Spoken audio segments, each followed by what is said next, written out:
What you're about to hear starts with laughter. Cruel laughter. The kind that echoes through a crowded cafeteria and makes one person feel completely alone. But stay with me until the end, because this story doesn't finish the way bullies expect. It ends with a truth so powerful that it silences an entire room in seconds.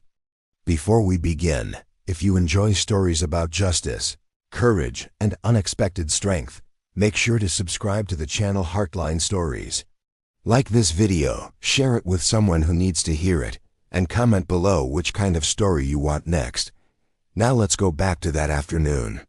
No one paid attention when Sophia Reed walked into Brookfield High for the first time. She wasn't loud. She wasn't flashy. She wore a simple navy sweater, dark jeans, and carried herself carefully, like someone stepping into unfamiliar territory.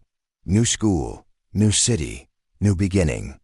Her mother had passed away 2 years earlier, and her father's military assignment had recently brought them here.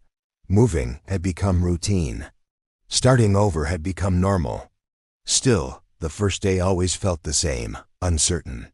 Sophia made it through her morning classes quietly. She answered questions when called on. She kept her eyes forward. She took notes neatly, but lunchtime was different. Lunch was where hierarchies showed themselves. The cafeteria buzzed with noise, trays clattering, students shouting across tables, the smell of pizza and fries mixing with sugary drinks. Sophia stepped inside holding her tray tightly, scanning for an empty seat. That's when the laughter began. At the center of the room sat Jason Holloway. Tall, broad-shouldered, confident in the way teenagers can be when no one has ever challenged them. Jason ruled Brookfield High's social scene. Athletes laughed at his jokes. Teachers tolerated his behavior because his grades were good enough. His friends followed his lead without question. He had built a reputation on sarcasm and humiliation. And unfortunately, Sophia walked straight into his line of sight. As she passed a crowded table, her elbow brushed against someone's backpack. Her tray tilted slightly. A plastic cup tipped. Water spilled across the floor. It wasn't dramatic. Just a small accident. But Jason stood up slowly, sensing opportunity. Well, he called out loudly. Guess we've got a rookie. A few students laughed. Sophia froze. I'm sorry, she said quietly, reaching for napkins. Jason stepped closer, enjoying the attention. First day, and already making a mess? He mocked. That's impressive. More laughter. Sophia kept her head down, wiping the spill. But Jason wasn't satisfied. He stepped directly in front of her, blocking her path. Do you even know how to carry a tray? He asked loudly. Or did they not teach that at your old school? The room grew quieter. Everyone sensed the shift. Sophia swallowed but said nothing. Jason leaned closer. You look terrified, he said. Relax, we're just having fun. Fun, the word felt twisted. Sophia tried to step around him. That's when Jason knocked the edge of her tray. Food slid off. Fries scattered across the floor. A ripple of shock moved through the cafeteria.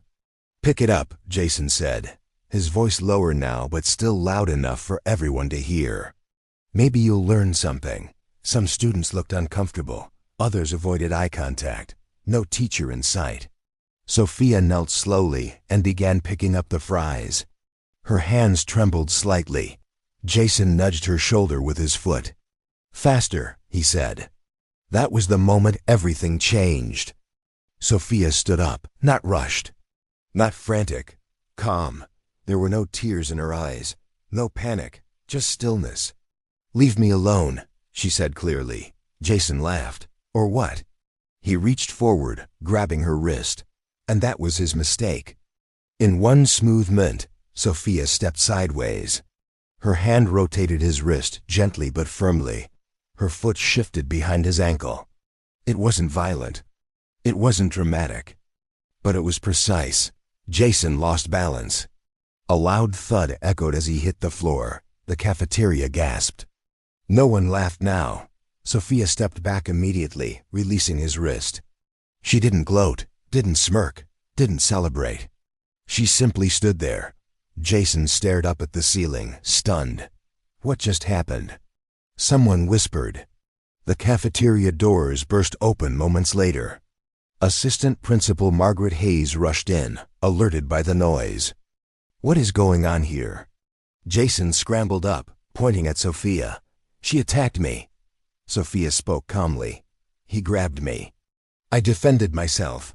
A girl near the window raised her hand. He shoved her tray first. Another student added. He grabbed her arm. The truth was spreading quickly. Principal Hayes looked at Sophia carefully. Where did you learn that? She asked. My father taught me, Sophia replied.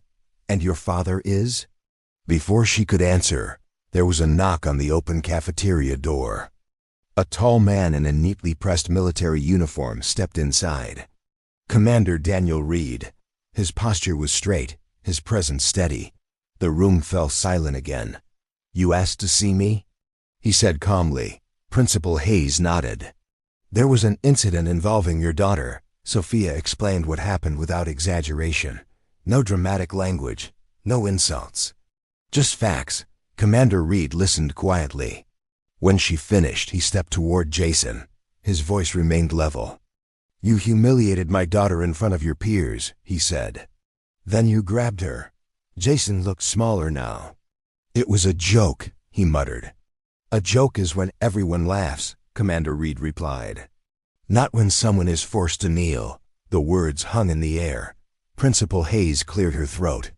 Multiple witnesses confirmed Sophia's version of events. Jason will be suspended pending further review. Jason's face went pale. This ruins everything, he whispered. Sophia stepped forward until they were eye level. You chose this, she said quietly. Not me. For the first time, Jason didn't have a comeback. The so-called king of the cafeteria looked like what he truly was, a teenager facing consequences. The next day felt different. The cafeteria buzzed again, but softer, more aware. When Sophia walked in, conversations paused briefly, not out of fear, out of respect. A girl waved her over. You can sit with us. Sophia smiled slightly and joined them. No one laughed. No one mocked. Jason's table was empty. Word had spread quickly through the school, but the biggest shift wasn't in popularity. It was in perspective. Students had witnessed something rare: strength without cruelty, defense without aggression. Commander Reed visited the school later that week to speak about leadership and responsibility. He didn't mention Jason by name. Instead, he talked about power. True strength, he told the auditorium, is measured by what you protect, not what you dominate. The room was silent. Some students nodded slowly. Jason returned after his suspension quieter than before. He avoided eye contact. He stopped performing for laughs. One afternoon, he approached Sophia near her locker. I was wrong, he said awkwardly. Sophia studied him. Then be better, she replied. And that was it. No dramatic reconciliation, just accountability. Before we close this story, take a moment to think. How often do we judge someone by appearance? How often do we assume quiet means weak? If this story reminded you that dignity speaks louder than humiliation, make sure to like this video, subscribe to Heartline Stories, and share it with someone who needs to hear it. Comment below. Have you ever seen a bully exposed by their own actions? Because sometimes the loudest person in the room isn't the strongest, and sometimes the quietest one is the one you should never underestimate.